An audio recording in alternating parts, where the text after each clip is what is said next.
በስመ አብ ወወልድ ወመንፈስ ቅዱስ አሐዱ አምላክ አሜን። የካቲት 16 ቀን የመጥምቀ መለኮት የቅዱስ ዮሐንስ እናት የከበረች ቅድስት ኤልሳቤጥ ዕረፍቷ ነው። የሚዳው ጻድቁ አቡነ መልከጼዴቅም ልደታቸው ነው። የላሊበላ ታላቅ ወንድም የሆነው የላስታው ጻድቅ ንጉሡ ገብረ ማርያም ዕረፍቱ ነው። ዳግመኛ በዚህች ዕለት ጌታችን ድንቅ ነገርን በመለመኑ ፈቃዱን የፈጸመለት ጻድቁ ንጉሥ ናኩቶ ለአብና ልጁ ታስበው ይውላሉ። ቅድስት ኤልሳቤጥ ይህችውም ቅድስት ከኢየሩሳሌም የሆነች የእናቷ ስም ሶፊያ ነው። እርሷም ከሌዊ ነገድ ከአሮን ወገን ለሆነች ለማጣት ልጁ ናት። በዝምድና አምላክን ለወለደች ለእመቤታችን ለቅድስት ድንግል ማርያም የእናቷ እህት ልጅ ናት። ማጣት 3 ልጆችን ወልዷልና የታላቂቱ ስም ማርያም ነው። እርሷም ወደ ግብጽ በተሰደደች ጊዜ እመቤታችን ያገለገለቻት ሰሎሜን ወለደቻት። ሁለተኛዋ ደግሞ ሶፊያ ናት። እርሷም የዚች የቅድስት ኤልሳቤጥ እናት ናት። የታናሿም ስም ሐና ነው። እርሷም ክብርት እመቤታችን ድንግል ማርያምን ወለደቻት። በመሆኑም ሰሎሜ ኤልሳቤጥ ማለትም የቅዱስ ዮሐንስ እናት እመቤታችን ድንግል ማርያም የእህትማማቾች ልጆች ናቸው። ይህችውም ቅድስት ኤልሳቤጥ ደገኛውን ካህን ዘካርያስን አጋቧት። የከበረ ቅዱስ ወንጌልም ስለ እነርሱ ሲመሰክር እንዲህ ይሏል። በይሁዳ ንጉሥ በሄሮድስ ዘመን ከአብያ ክፍል የሆነ ዘካርያስ የሚባል አንድ ደግ ካህን ነበር። ሚስቱም ከአሮን ልጆች ወገን ነበረች።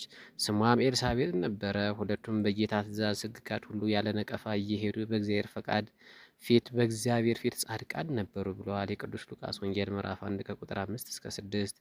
ቅድስት ኤልሳቤጥ መካን ስለሆነች ካህኑ ዘካርያስና እርሷ ወደ እግዚአብሔር የሚለምኑ የሚማልዱ ሆኑ። አርጅተውም የመውለጃቸው ዘመን ባለፈ ጊዜ እግዚአብሔር የራማውን ልዑል ቅዱስ ገብርኤልን ወደ ዘካርያስ ልኮ ጸሎታቸው ልመናቸው እንደተሰማ ስለ መጥምቁ ዮሐንስ መወለድም ከእርሱ ስለሚሆነው ነገረው። ከዚህ በኋላ ቅድስት ኤልሳቤጥ መጥምቀ መለኮት ቅዱስ ዮሐንስን ጸንሳ ወለደችው። ከሰዎችም የሚደርስባት ሽሙጥ ተወግዶላት እጅግ ደስ አላት። የአካባቢዋ ሰዎች ሁሉ መካን በመሆኗ ቅድስት ኤልሳቤጥን ጡተ ደረቅ ማኅፀንሽም የተዘጋ በረከትን ያጣሽ መርገምን የተመላሽ የበቅሎ ዘመድ ቢወልዷት እንጂ አትወልድ እያሉ ይሰድቧት ነበር። ቅድስት ኤልሳቤጥም በዚህ ወራት በማኅፀኗ መጸነሷን ባወቀች ጊዜ ስድቤን ሁሉ ከሰው ያራቀልኝ ዘንድ እግዚአብሔር በረድኤት በጎበኘኝ ጊዜ እንዲህ አደረግልኝ ብላ 5 ወር ጽንሷን ሰወረች፣ ተደበቀች፣ ተሸሸገች። ለማንም አልተናገረችም ነበር። ምክንያቱም ይሰድቧት የነበሩ ክፉዎች ይህች ሴት የበላቸው ቂጣ ከሆዷ ባይጠፋ ጸነስኩ ትላለች ብለው ቢሰድቧት እንጂ ሌላ ረብ ጥቅም ባለው ነገር አይናገሯትም ነበርና። ኤልሳቤጥም 6 ወር በሆናት ጊዜ መልአኩ ለቅድስት ድንግል ማርያም አምላክ እንደምትወልድ አበሰራት። ድንግል ማርያም መልአኩ ስለ ኤልሳቤጥ መጸነስ የነገራትን ለማረጋገጥ ወደ እርሷ ሄደች። እመቤታችንም እንዴት አለሽ ስትላት በኤልሳቤጥ ላይ መንፈስ ቅዱስ አደረባት። ድምጿን በሰማች ጊዜ በማኅፀኗ ያለው ጽንስ በደስታ ዘለለ፣ ሰገደ። ርጉም የሆነ ሄሮድስ መሲህ ሕፃን ክርስቶስ መወለዱን ሲሰማ መንግስቱን ይቀማኛል ብሎ በመፍራት በቤተልሔም ያሉ 2 ዓመትና ከዚያ በላይ የሆናቸውን 144,000 የቤተልሔም ሕፃናትን በሰይፍ ሲያስገድል ድንግል ማርያም ከልጇ ጋር ወደ ግብጽ ስትሰደድ ቅድስት ኤልሳቤጥ ደግሞ ወደ ሲና በረሃ ሄዳ ልጇን ዮሐንስን ከዚያ ደብቀዋለች።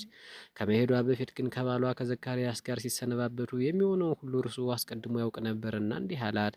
ሕፃኑን ልጁን ሲያጡት እኔን ይገድሉኛል፣ አንቺ ግን ወደ በረሃ ይዘሽው ሂጂና በዚያ ሸሽዩ ብሎ መስክሯል። እርሷም ከሄደች በኋላ የርጉም ሄሮድስ ጭፍሮች ዮሐንስን ባጡት ጊዜ ወደ ዘካርያስ መጥተው ልጅህን ወዴት አደረስከው አሉት። ወዴት ስደበቅከው አሉት። አሁን ከደብቅበት አምጣው ፈጥና አስረክበን አሉት። እንዲያም በማለት የፍጥኝ አስረው ካሰቃዩት በኋላ ለእግዚአብሔር መስዋዕት ከሚሰዋበት በቤተ መቅደሱና በዕቃ ቤቱ መካከል አንገቱን ቆርጠው ገደሉት። የዘካርያስም ደም እስከ 7 ዓመት ድረስ እየፈላ ደሙ ሲካሰሳቸው ኖረ። ቅድስት ኤልሳቤጥም ልጇ ዮሐንስን ይዛ ወደ በረሃ ከገቡ 5 ዓመት በሆናቸው ጊዜ ቅዱስ ዮሐንስ ዕድሜው 7 ዓመት ከመንፈቅ ከሆነ በኋላ እናቱ ቅድስት ኤልሳቤጥ አረፈች። ቅዱስ ዮሐንስም በሰፊዋ በረሃ ውስጥ በአራዊቱ መካከል ብቻውን ቀረ። ለዮሐንስ ግን በእርሱ ላይ ምንም መጥፎ ነገር ሳያደርጉ የቶራና የአንበሳ የነብርም ልጆች እንደ ወንድምና እንደ እህት ሆነው ኑረዋል። አራዊትም ሁሉ ወዳጅ ሆኑት። ምግቡንም የበረሃ ቅጠል ነው። መጠጡም ከተቀመጠባት ድንጋይ ስር ውሃ ፈልቃለት ነበረ። ዮሐንስ ሰውነትን አለምልመው ስጋን አለስልሰው ገጽንና ፊትን የሚያሳምሩ ምግቦችን ከቶ አልተመገበም። የበረሃ ቅጠሎችንም አልተመገበም።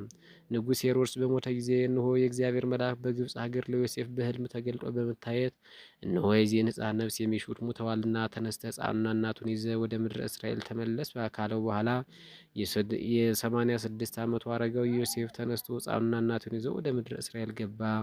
ጌታችን ልጄ ናዝራዊ ይባላል ተብሎ በነቢይ የተነገረው ቃል ይደርስ ዘንድ ይፈጸም ዘንድ መጥቶ ናዝሬት ከምትባል ሀገር ተቀመጠ።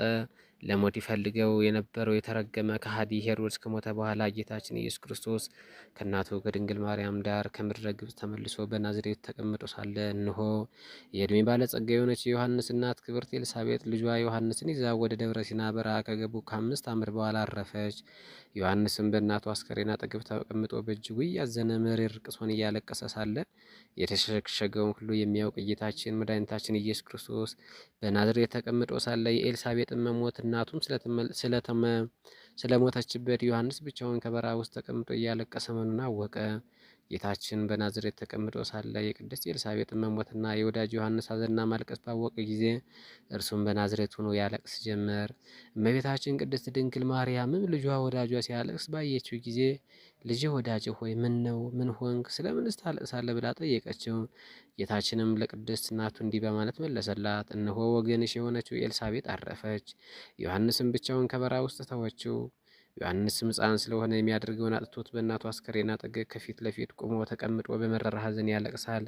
እናቴ ሆይ እኔም ዘመድሽ የሆነ የዮሐንስን ለቅሶ ስላወቅኩና የእርሱንም ሐዘን ስለተሰማኝ የማለቅሰው ለዚህ ነው አላት። በድንጋሌ ሥጋ በድንጋሌ ነፍስ የጸናች ክብርት እመቤታችን ቅድስት ድንግል ማርያም የኤልሳቤጥን በመሞት በሰማች ጊዜ በጣም ምርር ብላ ለቀሰች። ያን ጊዜ ብሬት ደመና መጥታ ከፊታቸው ቆመች።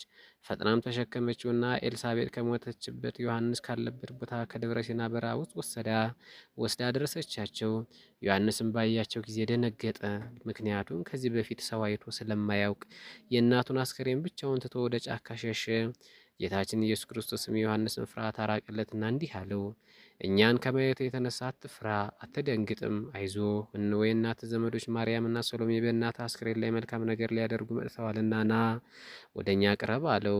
ዮሐንስም ይህን ቃል ከጌታችን አንደበት በሰማ ጊዜ ወደ ኋላ ተመለሰ። ከመሬት ላይም ወድቀው ለጌታችን ለኢየሱስ ክርስቶስ ሰገደ። ጌታችንም እመቤታችን ማርያምና ሰሎሜን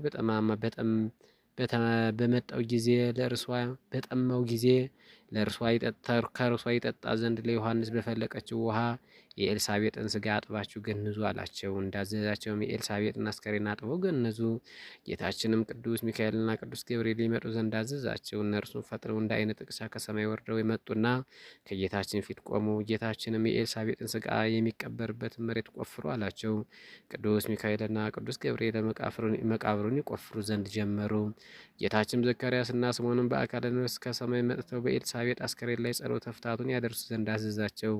እነርሱም የኤልሳቤጥን አስከሬን ካለበት ቦታ ላይ ቅዱስ ሚካኤልና ቅዱስ ገብርኤል እመቤታችን ማርያምና ሰሎሜ ከጌታችን ፊት ቆመው ሳለ ስምዖንና ዘካርያስ በአስከሬኑ አጠገብ ቆመው ጸሎተ ፍትሐቱን ያደርሱ ጀመር። ከሰማይ መጥተው ጸሎተ ፍትሐቱን በመጨረሱ ጊዜ መላእክት በቆፈሩት መቃብር ውስጥ ቀበሯትና የስምዖን የዘካርያስ ነፍስ ወደ ነበረችበት ቦታዋ ተመለሰች። ጌታችን ኢየሱስ ክርስቶስም የኤልሳቤጥን መቃብር በትምህርተ መስቀል አምሳል ደፈነው። ኤልሳቤጥም ያረፈችበት ዕለት የካቲት 16 ቀን ነው። ከዚህ በኋላ ዮሐንስ ብቻውን ከበረሃ ውስጥ ተተውት። ጌታችን ኢየሱስ ክርስቶስ ከእመቤታችን ጋር ወደ ናዝሬት ለመመለስ ከደመና ላይ ተሳፍሮ ሳለ ያን ጊዜ ክብርት እመቤታችንም ልጇን እንዲህ አለችው፣ ጌታዬና አምላኬ ፈጣሪ ሆይ ስለምን ዮሐንስን ብቻውን ከበረሃ ውስጥ ትተወዋለህ? እንዴት ስትተነው እንሄዳለን? ወደዚህ ቦታ ይዛው የሸሸች እናቱ ጥላው ሙታ በመቃብሩ ተቀብራለች። ከእኛ ጋር ይዘነው እንሂድ እንጂ አለችው። ዳግመኛም እመቤታችን እንዲህ አለችው፣ ነፍስ ያላወቀ ሕፃን ስለሆነ አራዊት ይበሉታልና ይዘነው መሄድ አለብን አለችው። ጌታችንም ለቅድስት እናቱ እንዲህ ሲል መለሰላት፣ በመምህርነት ወጥቶ ለእስራኤል ታይቶ እስከሚያስተምር ድረስ የሰማያዊ አባቴ ፈቃድ በበረሃ ውስጥ ብቻውን እንዲኖር ነው። አንቺ ብቻውን እንዴት ከበረሃ ይኖራል ትያለሽ? አራዊቶችም እንዳይጣሉት ሊቀ መላእክት ቅዱስ ገብርኤል ከእርሱ አይለይም። በፈለገው ነገር ሁሉ እንዲረዱትና እንዲታዘዙት መላእክተ ብርሃን አዝለታለሁ። ብርሃናዊ መልአክ ገብርኤልም ሰማያዊ ውስጥን ለምግቡ ያመጣለታል። በጠመሙም ጊዜ እንደ ወተት የነጣችውን እንደ ወለላ ማር የጣፈጠችውን ውሃ ከኤዶም ገነት ያመጣለታል። ይህችውም እርሱ ካለበት ድንጋይ ስር የምትፈልቀው ውሃ እንደ እናቱ ጡት ለአፉ የጣፈጠች አደርግለታለሁ እንጂ ብቻውን እንዴት በበረሃ ውስጥ ይኖራል ትያለሽ?